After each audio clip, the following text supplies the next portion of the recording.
দেখো বন্ধুরা, আমরা এই ধরনের বাস্কগুলো যখন খাবার খাওয়া শেষ হয়ে যায় তখন আমরা ফেলে দিই, কিন্তু এগুলো ফেলে না দিয়ে এতেও আমরা নানা রকম গাছগাছালি লাগাতে পারি। তা কীভাবে লাগাবো চলো আমাদের দেখাই। তো দেখো, এটাকে ধুয়ে এই সাইড এর যে ঢাকনা ছিল কেটে, আর এখানে দেখো অসংখ্য আমি ছিদ্র করেছি, যাতে এখানে মাটি ভরলে জল দিলে যাতে জলটা বেরিয়ে যায় এবং গাছটা সুরক্ষিত থাকে। তো এইভাবে ফুটো করে এটাকে তৈরি করে নেবে। তো দেখো, আমি এই গাছটা এর মধ্যে লাগাবো।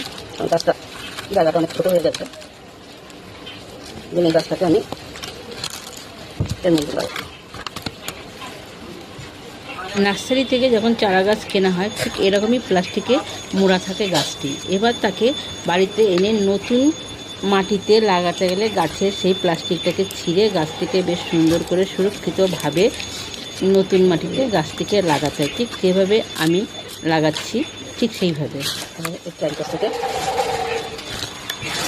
এইভাবে মাটি দিয়ে দেবে।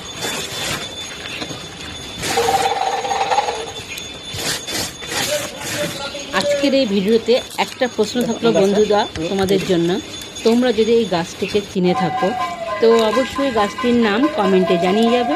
আমার পুরো ভিডিওটা দেখার জন্য বন্ধুদেরকে অসংখ্য অসংখ্য ভালোবাসা রইল।